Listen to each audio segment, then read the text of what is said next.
Okay, everybody, welcome back to UFTA Premium. And in this little segment, we are going to discuss something that's a little tangential to the regular gameplay.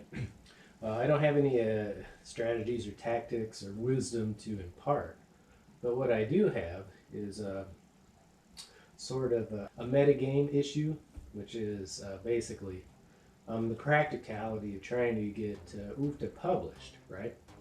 Um, one of the values that I have for UFTA is it needs to be a kind of an eco-friendly product, and this particular sort of thing is supposed to be destined for the mass market, right? I want everyone on the planet to enjoy this. It doesn't matter who you are.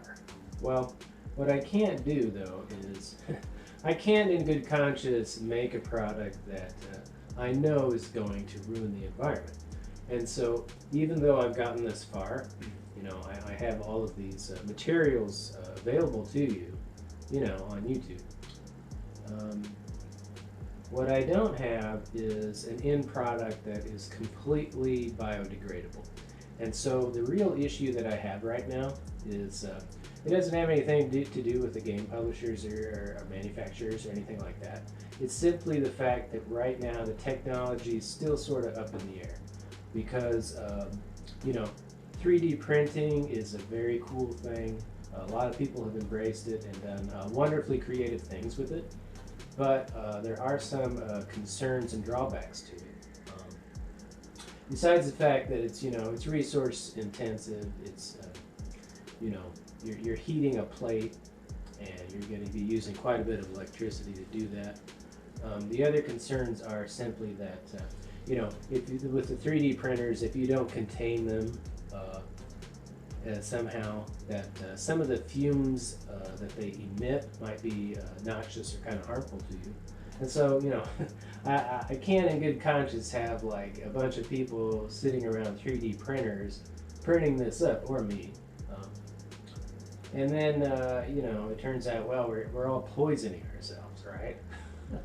I mean, that kind of flies in the face of the ecological message that we're at least trying to accomplish here.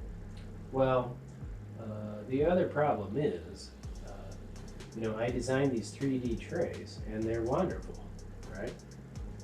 I love showing these things off because, with the help of technology and engineering and the input and thoughts of other people, I created this thing. I used some fairly cheap software that I worked around with. I figured it out. And then, I just sent this off to a company that specializes in 3D printing, and they did a wonderful job, okay? But, the reason I don't have thousands and thousands of orders ready for this is it doesn't really have to do with the lack of popularity or interest. What it has to do with is, what do you do when you get done with the life cycle of this product, right? If this is something that should be destined for every home, that's pretty ambitious, right? And if everybody has a copy of UFTA, if I can get it to everyone, it would be super awesome. But the downside is, if you think of any product that you come up with that everyone consumes and everyone enjoys, then you got to kind of be thinking about the long-term ecological impact of it, right? And so in this case, virtually all the materials in UFTA right now are just repurposed paper products, but except for the trays, right? The trays were created with 3D printers, and it uses something called PLA. That's a material, and it's wonderful for what it does because it's fairly cheap to manufacture, and it's a sturdy material. It's very sturdy, and if people become passionate when they're playing UFTA, which they might, I don't know, it can withstand, tossing it across the room or something like that. Or, somebody gets a little bit too stirred up, a little too emotional, then you can't do any serious damage, right? And so these are wonderful aspects of this product that, you know, I want to encourage from manufacturers, right? Like, you don't have to trash the planet if Uta takes off and skyrockets, right? And so that is kind of the productivity bottleneck that I have to deal with, right? Because you know, the idea is you enjoy this product while it lasts, and then you know, it returns to the earth harmlessly, and then it biodegrades, right? Meaning microorganisms in the soil can just have their way with it, and the product is gone. And so that's wonderful, right?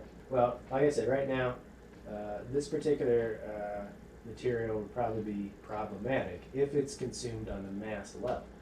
So, the alternatives right now are kind of looking bright. You know, I haven't done serious enough research on this, but most of the cutting level 3D printing that's going on out there is beginning to incorporate more eco-friendly practices and materials.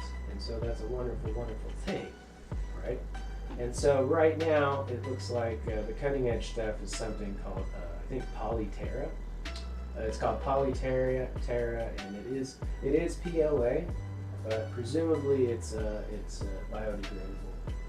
Or if it's not completely biodegradable, then it is at least a little bit more eco-friendly, and you don't have to have qualms about man.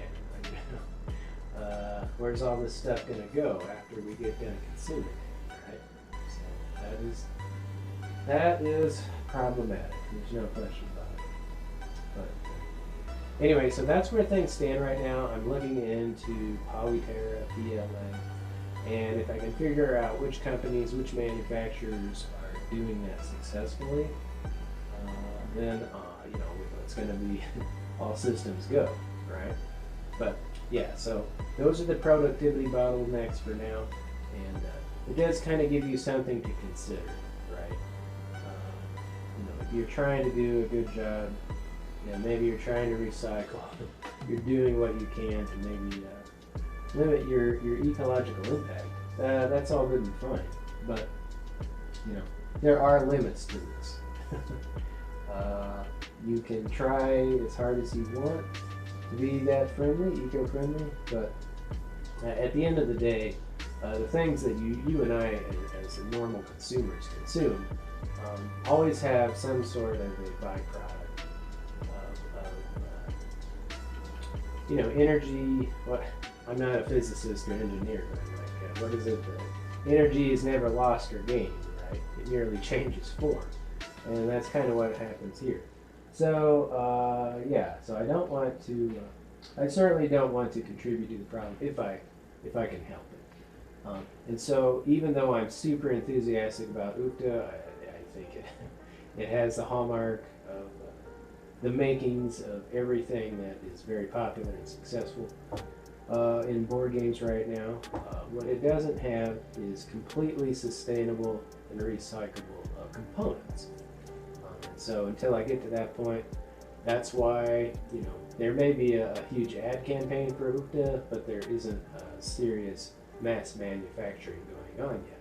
Okay, and that just kind of gets us into the next topic, which is the reality of Kickstarter. A lot of these board games are enjoying success in Kickstarter, but there's also there's a dark side to this as well. Generally, what happens is if people pump resources and money into something, they feel good about following that product as it improves, right? And then, of course, the content creators feel pretty good about letting people know, well, where do we put our efforts and time and money into? Where's the fruits of our labor?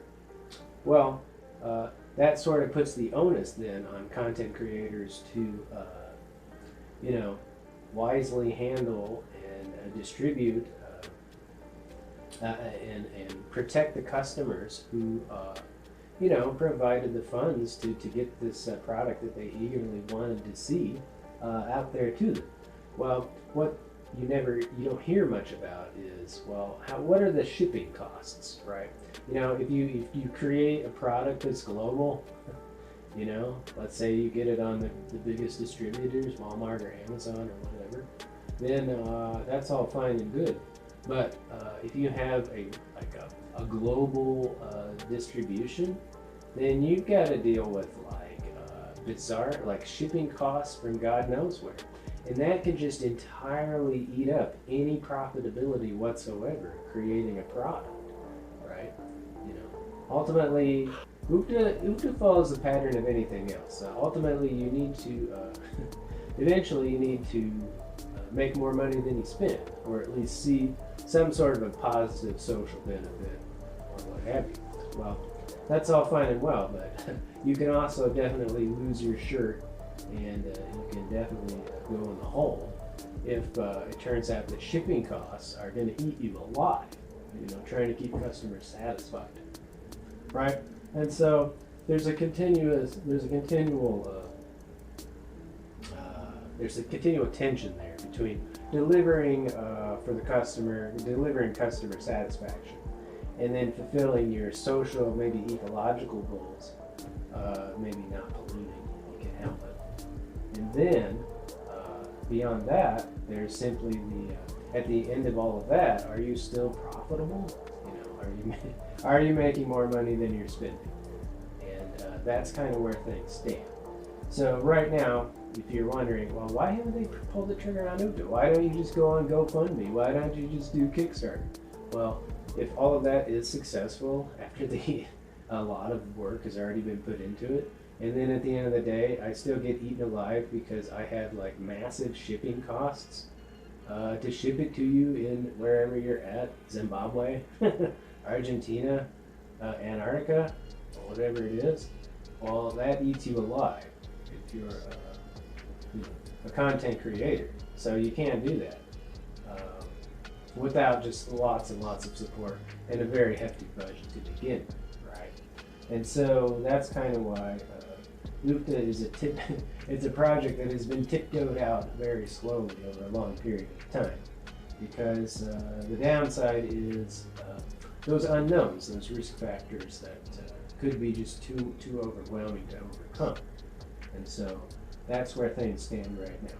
So to recap, basically right now it looks like something called Polyterra PLA is a very viable source possibility of replacing this maybe this plastic that won't biodegrade, and it's looking pretty good. But I have to do a little bit more research into it, figure out what's going on, and who are the major publishers who provide that service, right? But as it stands, this is where UFTA is. We're feeling good about it. We just have to make,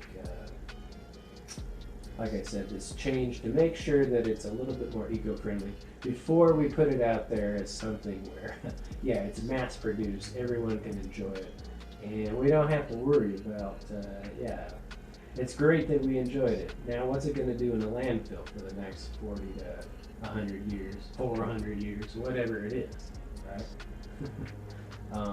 Not poisoning the future seems like a pretty good idea, so, if you can pull it off.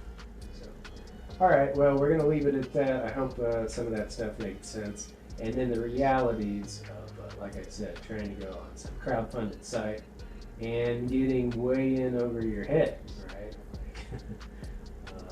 There's just too many other problems that can arise that are unforeseen. If you're successful, it's wonderful, but that has its own set of problems. If you're not successful, that has a different set of problems. It seems like problems either way.